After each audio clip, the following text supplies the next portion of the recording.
Good morning, Year 8. It's Miss Johnson here, and welcome to the first lesson of our virtual lessons. All you will need for the lesson today is a pen and a piece of paper. Before we start to look at the topic that we are going to delve into for these virtual lessons, I would like you to complete this Do Now activity. This activity should take you no more than 3 minutes.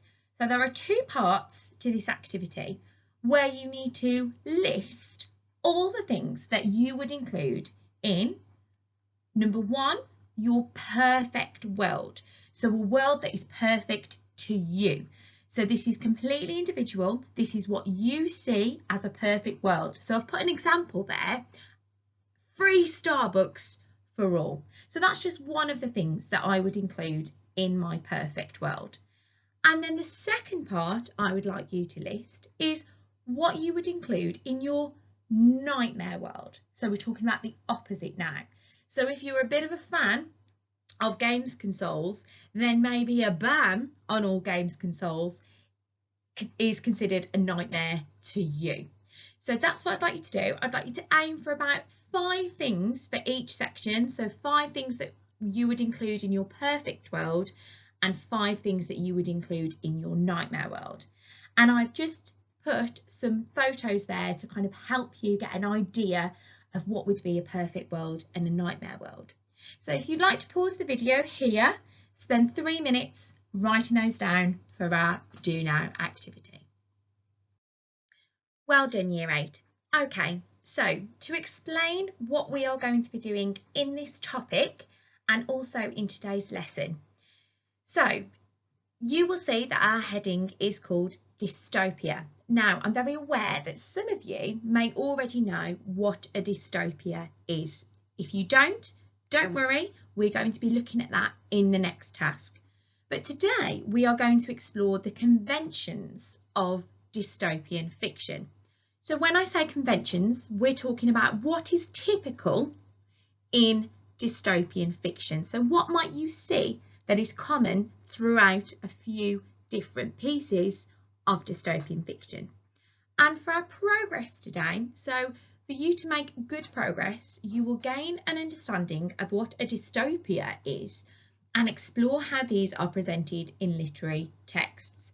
And for our outstanding progress, you are going to explain how dystopic conventions are presented by commenting on the language used. So one of our last activities today, we are going to look at a piece of dystopian fiction and you are going to have to comment on how you know that that is dystopian fiction from the words that the author uses. So our aim for the whole of these lessons is you are going to create your own piece of dystopian fiction using everything that you have learned in this topic. So it's really important that the work that you are completing today, you are keeping in a safe place, so that you can return to that when you are creating your own piece of dystopian fiction. Because if we're looking at the conventions today that we see in dystopian fiction, then we are going to need to include those in our own creative writing to make sure that it is dystopic. So for those of you who didn't know what a dystopia is, the definition is in the middle of those 4 boxes there. So dystopia is a noun which is an imagined world or society in which people lead wretched, dehumanised, fearful lives. So for this activity, what I would like you to do is draw out the 4 boxes and then complete the 4 activities to help you learn the word dystopia and how to use it. So the top left-hand box, you will see it says use it. So what I would like you to do, in a sentence, can you use the word dystopia, remembering that it is a noun? The top right-hand box says draw it. So you are going to draw a picture of your dystopia, linking back to the Do Now activity, thinking about what you wrote down as your dystopic place. So can you draw an image there? Doesn't have to be too elaborate. It can just be a simple image describing what your dystopia is. Then the bottom left-hand box, we have describe it. So we've got the definition there. that it's where people live wretched, dehumanized, fearful lives. So can you think of any other words, thinking about ambitious vocabulary, that you might want to use to describe this dystopic place? Maybe you can use a thesaurus to have a look for some of those words and get yourself a little bit of a bank of words there in that activity. And then the last one, the bottom right hand box, it says debate it. So to what extent do you agree that our current world is a dystopia? Now, with everything that's going on in terms of the coronavirus, we might sometimes think that it could be a dystopia because of the infections that are being spread. However, there's also been in the news about the impact that this is having on our climate. So could this actually be almost like a utopia? How much do you agree that our society is either a dystopia, so remember the society that people lead wretched, dehumanised, fearful lives, or maybe a utopia, so quite the opposite, a perfect world? And then I've just put down the side as well the etymology, so where the word dystopia comes from. So if you're interested in finding a little bit more about that word, where it comes from, then you can read that box. So this should take you about 7 minutes to complete, either drawing out the boxes or using the 4 different headings. Off you go. Excellent, Year 8. So now that we've looked at using the word dystopia, we know what the word is. I've just put some examples here of different either dystopic or utopic pieces of fiction, movies, and also games. So what I would like you to do for this activity is think about what these books, films and games have in common. So some of you might know some of these already. You might have read the books, seen the films, played some of the games. So choose the ones that you do know and think about what they have in common. And then for a little bit of a stretch, what might this tell us about dystopias and the worlds that have been created? So remember that we are looking at the conventions of a dystopic world. So what do these dystopic pieces of fiction have in common? And that's what we are looking at in this activity. So just pause the video here, 2 minutes, writing down, just thinking about what they have in common. Off you go. Okay, Year 8, so now we are going to remind ourselves of a piece of dystopic fiction that you studied in Year 7. Now, some of you may be very familiar with the Hunger Games, as you love to read the books because they're very popular teenage dystopian fiction. But if you are not familiar with the Hunger Games, then I would like you to follow the link that is on your screen now, which will take you to the trailer for the first film. Or minimise this screen and just search it on YouTube. So the Hunger Games trailer. It should be about 5 minutes long, and whilst you are watching it, you are thinking about what makes this a dystopic piece of fiction. So linking back to your first tasks that we did, thinking about what makes this a nightmare world, what happens to the characters, what events take place, what does the setting look like that makes it dystopic, and just writing down some of your ideas as you remind yourself of the Hunger Games.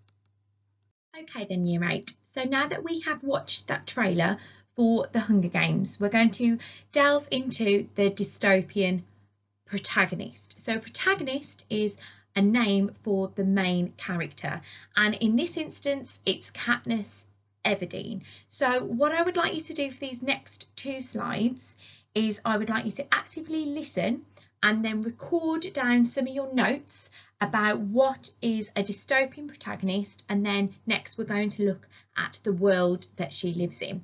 So Katniss and other dystopian protagonists, they often feel trapped and are struggling to escape their world. Now, we definitely saw that at the start of the clip where she was seen in the woods with Gale. We know she likes hunting and she's desperate to escape the world in her district. They question the existing social and political systems and believe or feel that something is terribly wrong with the society in which he or she lives. And this is perhaps why she volunteers for her sister, knowing that her sister is young. She's only 12. This is her first reaping, and therefore she volunteers because she doesn't want to see her sister, who she loves and adores, being put through that. Because the games that are being played, only one of them survive. They need to be prepared to fight to the death, and she feels that she would be more prepared than her sister in this unjust society. Now we have the world that they live in. So in the Hunger Games, it is the world of Panem. And propaganda is used to control the citizens of the society. So in the clip, we did see a clip that they were showing to the citizens of the society about why they needed the Hunger Games, why they made 12 to 18-year-olds fight to the death. So if you're thinking about propaganda, it is information that is spread to a society to encourage them to do something, sometimes involving lies. Information is independent thought, and freedom are restricted. So they're not allowed to have that independence. Katniss is not allowed to go into the woods to hunt with Gale. She's been restricted from doing that, and we saw her break through the barrier. A leader or concept is worshipped by the citizens of the society. So we see the capital, the citizens of the capital worshipping President Snow. Citizens are perceived to be under constant surveillance, so they're always being watched by either people. We've got the guards that are there, but also we've got cameras. Citizens have a fear of the outside world. Citizens live in a dehumanised state. The natural world is banished and distrusted. Citizens conform to uniform expectations, so individuality and dissent are bad. So if we're thinking about rebellion, people going against what the government and the leader are saying, and then the society is an illusion of a perfect utopian world. So the society that's been created, they think that it's perfect. They want to perceive to their citizens that it's this ideal place to live because we protect you, we are saving you, we need these Hunger Games, for example, but actually it's quite the opposite. Okay, so thinking about those conventions that you recorded, that you jotted down, that I've just shown you and just gone through, we're going to look at a literary text now from 1984 by George Orwell. Now, this is a very classic piece of dystopian fiction.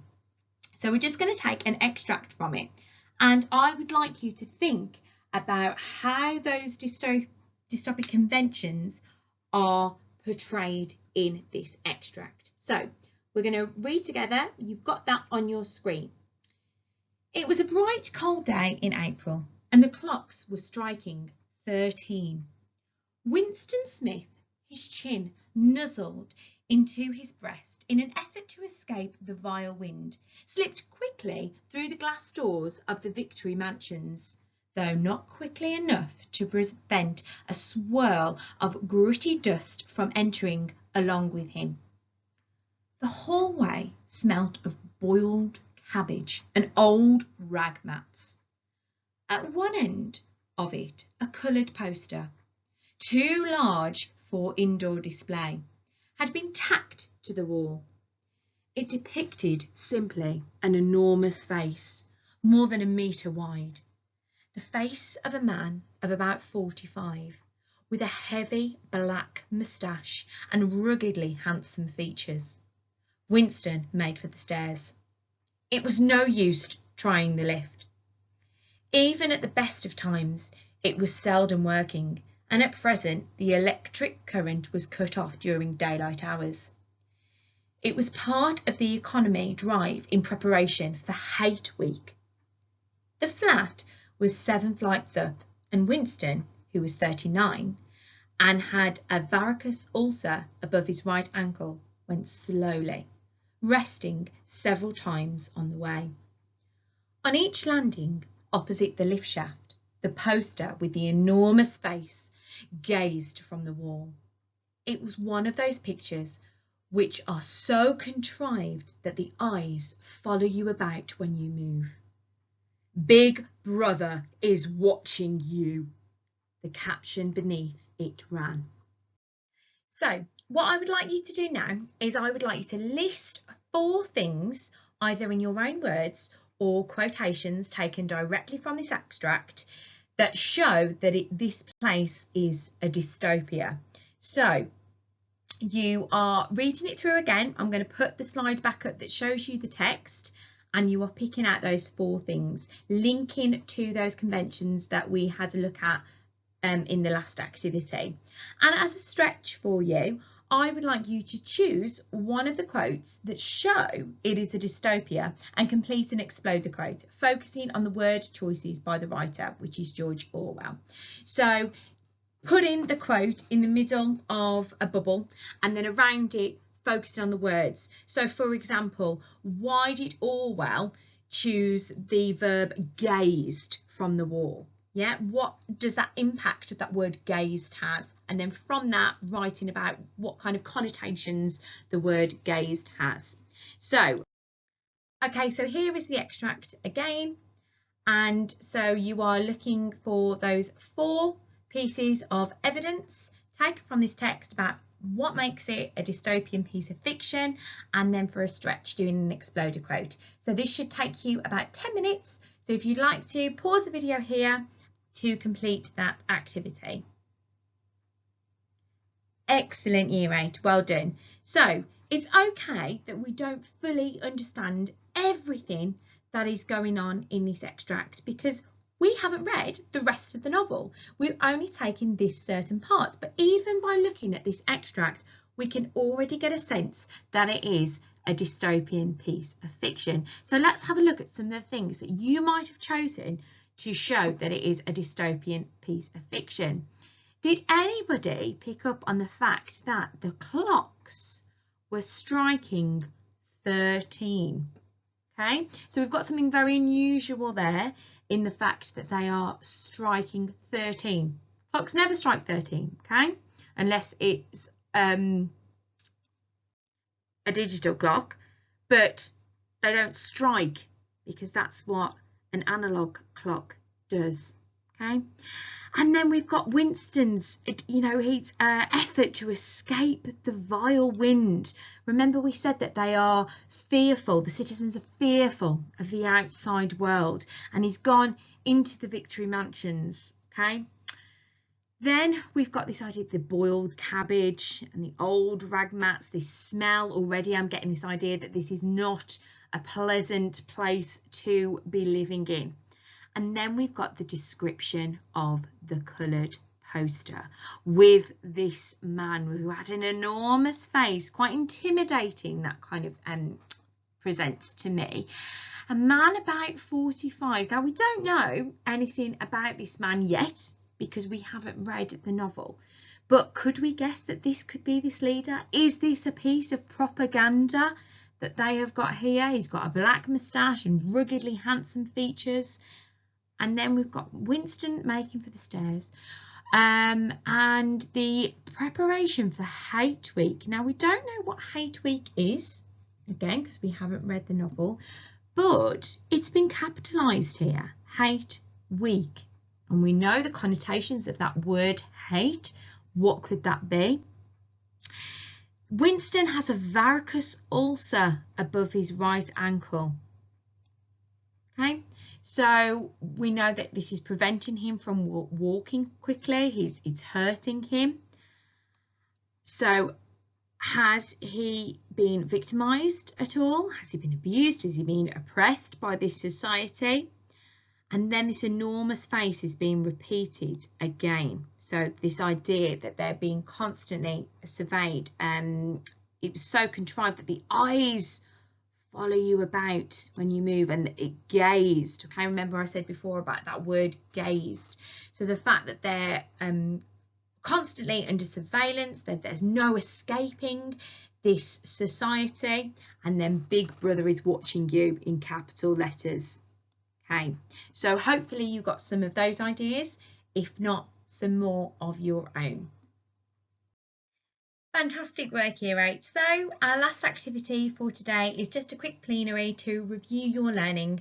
So what are the key conventions of dystopian fiction? So what I would like you to do is use all the information that we have gathered today to write a summary of the key conventions of the genre of dystopian fiction in no more than 100 words. So thinking about all the things that we've learned today, looking back at the extracts from 1984, maybe you can watch the trailer again from the Hunger Games, and then those notes that we wrote on the dystopian protagonist and also the world that they live in. Thank you for listening today. Done some excellent work. So this is the last thing, just to tie everything together, just to make sure that you have fully understood what dystopian fiction is, so that we can move on to our next lesson of the virtual lessons.